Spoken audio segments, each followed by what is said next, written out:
Hello, YouTube. I'm back, and I'm back for the season.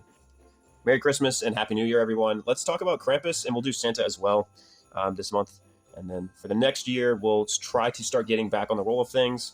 I had to take a short break, unfortunately, but we're not going to talk about that right now. All right, let's talk about Krampus. So Krampus is pretty cool. He's got these gifts, which turn into rejects, and then he also has coal. So let's just go ahead and read what the coal does right now. So the next time a player with 4 of these coal tokens would gain CP, they must first remove all of the coal tokens and then reduce the amount of CP gained by 1. So it just reduces 1 CP gained when they have a max stack of 4. However, he has some abilities that kind of combo with this coal mechanic where he does extra damage per coal that's on an opponent. So that's pretty cool. And it's actually pretty decent for teams or King of the Hill because he can hit multiple opponents at once. Yeah, it's like a collateral situation. That's down here on Bad Tidings. We'll talk about that in a little bit. So the gift is how you get rejects out. So during your main phase, you may spend this token to draw a card from your reject deck pile and put it into play. This token may not be transferred by any means, and that it can be removed though. So yeah, that's how you get your rejects out. So let's talk about your rejects because that's the next thing that's going to be talked about here. So you have Dottie, which adds. Let's do this. There you go. Dottie, she adds a 3 damage to an attack modifier. So you have to attack in order for it to go through. That's every attack modifier though. You have Wormy. Perform an additional roll attempt of up to 5 dice during your offensive roll phase. You have Sproingy. I think that's how you say this. Inflict 2 coal, add 1 damage attack modifier. So he's kind of like your combo piece with that Rod or Bad Tidings ability. Then you have Sargi. Sargi makes your attack undefendable. That's good because he needs some of that. And my son is yelling for me in the background there. Then we have Bitey. You heal 2 and deal 2, so a total swing delta of 4. Bitey is my favorite personally, and there I'll show you some cheeky combos to keep recycling Bitey and Dottie possibly. And then I also like Squishy a lot too, to be honest. Those two are my 2 favorite because Krampus doesn't have a whole lot of like damage mitigation and healing. Like he can't stay in the games long enough sometimes on the King of the Hill situations, but he does a lot of damage. And then so Squishy. Play after being attacked to prevent 3 incoming damage. So, and that's all of them. All right, give me just a second here. All right, so that's all the rejects. Let's kind of show you how you start the game. So you would shuffle up your reject pile, and it comes off to the side here like this. And it tells you in hero setup. And then once they're all shuffled, you do actually draw 1. So you start with a reject out. Look at that. I've got. You actually can't even see that on the. I drew into Dottie, so she's that +3 damage. I typically put it up here somewhere. It doesn't matter, just as long as it's visible. Because that is open information. Now they are kind of like the rejects are not interactable. Your opponent can't get rid of them or anything.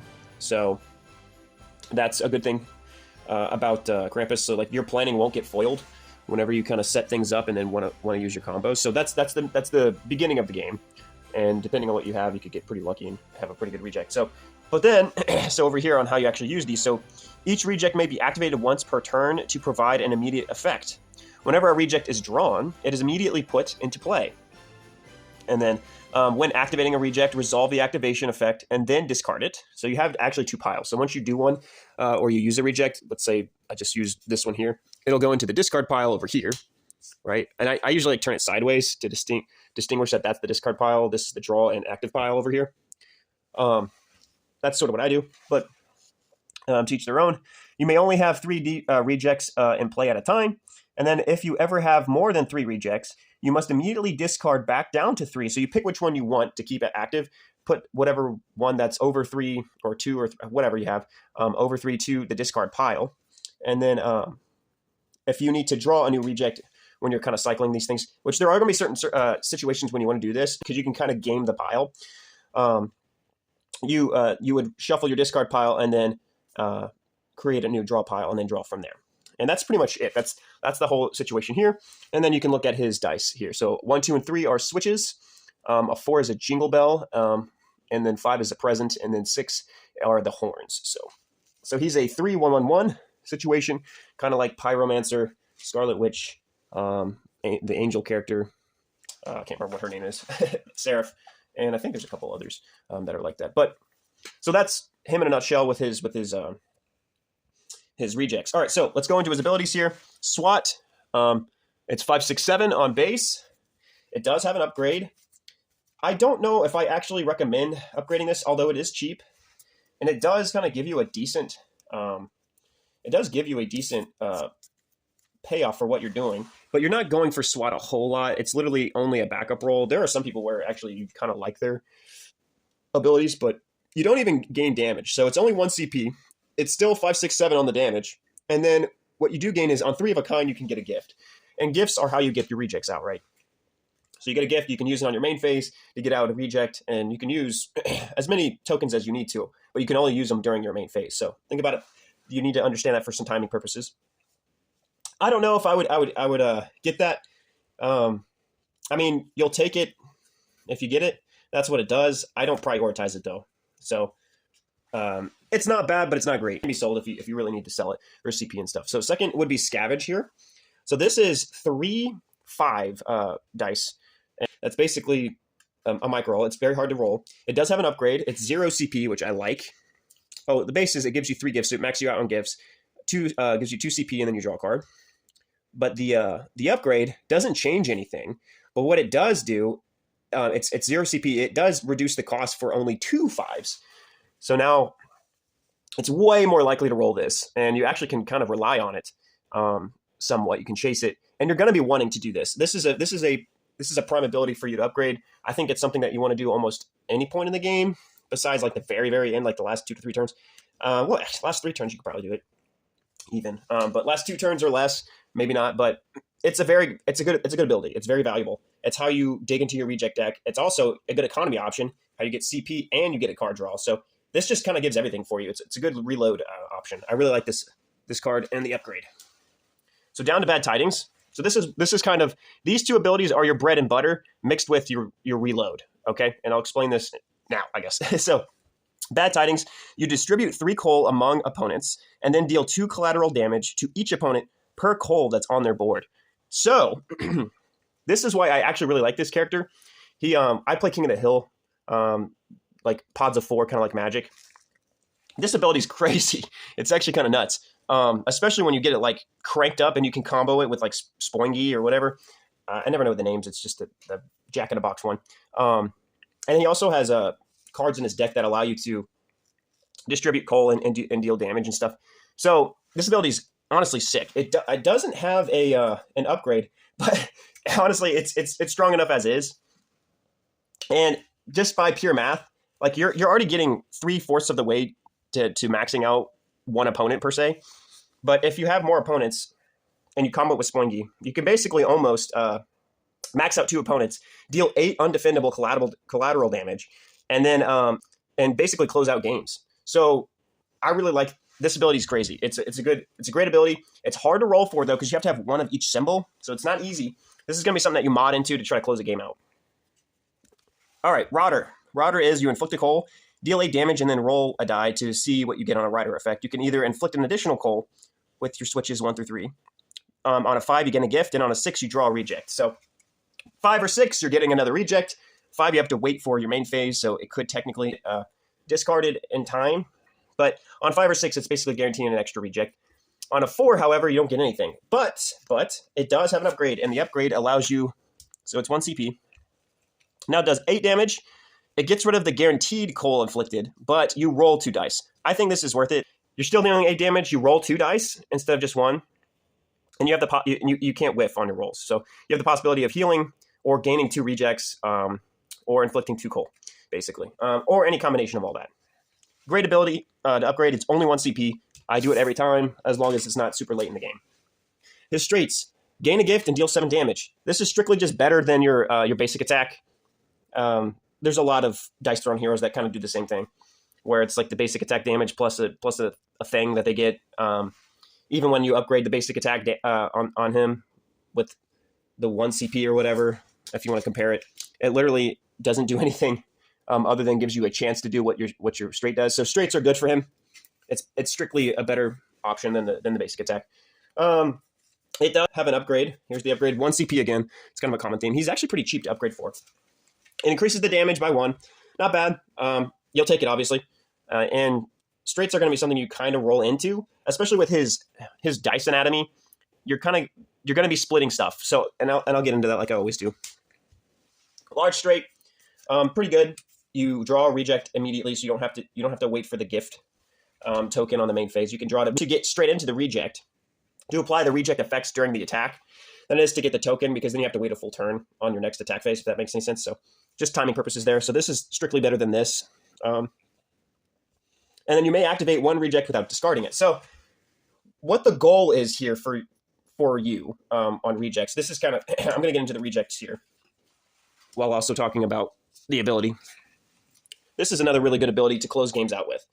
What you kind of want are your attack modifiers. There you go. And then you also want Sargi. So you want some combination of these 4 rejects. I'm going to just put them on top of Krampus here. Somehow. In one way, shape, or form. Now, you can only have 3 out at a time, but you want one of these, like either like a Bitey, Dotty, and then a Sargi, or you want Springy, Bitey, and Dotty all out. If you're going for like bad tidings or something along these lines. You want these 4 are kind of the main ones that you want to cycle. These 2 here are situational. Now this is great because it does help you reduce damage. It's never a waste. But this one here, Wormy, it's really only useful if you're trying to push for something. Right? So you can use Wormy to push for your straight, or use Wormy to push for bad tidings if you have it set up, or use Wormy to push for an ultimate if you've got it set up. So Wormy is not terrible. It's just not always usable, if that makes sense. He's more situational than the others. These are your main core. And now Springy obviously is more usable if you're using bad tidings, because you're using the Cole effect there. But he's not like terrible either. This is your main core, okay? You want to make your attack undefendable, and you want to add as much damage as possible. So if you combo this with these 2, you also get to use one reject without discarding it. And then depending on what you're trying to do for next turn too, you can keep them. So keep that in mind. And then you also deal 9 damage just at base. Okay, so that's that. Okay, so that's kind of like the idea of what you're trying to do with the rejects. So here's the upgrade. It is expensive. It's 2. So now instead of having to choose between draw reject or activating it without discarding it, you get both effects immediately. So that's good. That's really good. The combo potential with this is insane. It does give you an extra backup roll, which gives you a gift, a Cole, and then 2 undefendable damage, which could be good when activating rejects into it. Highest potential is basically dealing, like, so if you had like a Dotty, a Bitey, and a Spoingy, or whatever the heck, that could technically be, so, I don't know, whatever you call this, 2 plus 3 plus 2 plus 1. You could do that much in undefendable damage. And you don't have a whole lot of undefendable options with Krampus, but you do have Sargi to make your attacks undefendable, so it's okay. This upgrade's decent. I like the combo potential for it, but you're not going to get into it all the time, and it's kind of expensive for what it does. So, I mean, it's a take or leave depending on how you like to play Krampus. Are you pushing for straights a lot, which you might be doing if you use Wormy to get an extra reroll. You know, Wormy's not terrible, but he's not always usable. So this one's a take it or leave it. It's kind of like the base attack, but slightly better. This one I almost never upgrade. I just almost always sell that one. This one sometimes I upgrade it if it's early enough, and I'm kind of playing that sort of gameplay. So there's that. Spoils. Your mini ult. Gain a gift, draw a reject, inflict 2 Cole, deal 9 damage. That's good. It's a reload of all your rejects, basically, and then you inflict some Cole too, and it does a decent amount of damage. Here's the upgrade. 2 CP, kind of expensive for what it does. It basically just increases your reject drawn, increases... it doesn't even increase the Cole. I thought it increased the Cole too, but it doesn't. Okay. And increases the rejects drawn. So you get 2 rejects activated immediately without having to use the token. Keeps the base damage the same, and then adds the extra micro ult effect, where you deal 4 undefendable and then gain a gift. Which actually, that's not too terrible. That's honestly one of the more usable micro ults in the game, in my opinion. Especially for Krampus, because, like I said, the undefendable attacks sometimes can be valuable depending on the matchups. So, basically, in my opinion, you only upgrade this for that, if you're valuing undefendable attacks and you're kind of pushing for ult a lot. So that's kind of how I view this one. Other than that, I don't like the upgrade. I mean, yeah, you get 1 extra reject, but it doesn't increase your damage at all. It's okay. It's mid. It's kind of like, it's in this triple here of like, you can kind of use them, but it's not necessary. Defense. You get 3 dice on base. On 2 switches, so 2 1 through 3s, you inflict a coal. On a 5, you gain a gift, and on a 6, you deal 1 damage per reject. Yeah, man, his defense is kind of bad. Dealing 1 damage per reject is actually good, but the odds of you rolling a 6 on it aren't super likely. So here's the upgrade. It's 3 CP, super expensive. And it also adds a dice. And it adds if you roll a 4, so you can't whiff on this now, basically. It's impossible to whiff. You heal. And it's only on. So it's not even times how many 4s you roll, and it's not on 5 too. It's not even times how many 5s you roll. And it's not even times how many switches you roll. Your defense is so bad on this character. I don't recommend upgrading this, obviously. It's not a high priority. Now, it's like all these ones here. Like, you can upgrade it if you feel like it's early enough in the game and it's what you see and you don't need the CP. But yeah, no, it's not a priority. All right, so that's that. So basic strategies with this guy. Sprungy combos really well with Bad Tidings, obviously. There's some other cards in this deck that'll also combo with Bad Tidings. Bitey and Dottie combo really well, just with anything, honestly. They're usable in any situation. But I like them with the straight. So whenever I have like a Wormy, if I have a Wormy and a Dottie or a Bitey out, like either all 3 of these or a combination of these, I sort of try to push for more aggressive rolls, obviously. And then Sargi is good for any time, just to make damage undefendable. So he's solid in most situations. And that's pretty much it. I don't know, like, I'm trying to think, like, what, he's great for just defense, so. I guess we need to go into the rolling now, right? I haven't showed you that yet. All right, let's do that. So, let's just see what we get on the first roll, and then I'll kind of show you how to hold. Okay, so for this, if it's the first turn, I obviously will definitely just take a scavenge. Just go ahead and load up on your rejects and economy. I really like using this ability.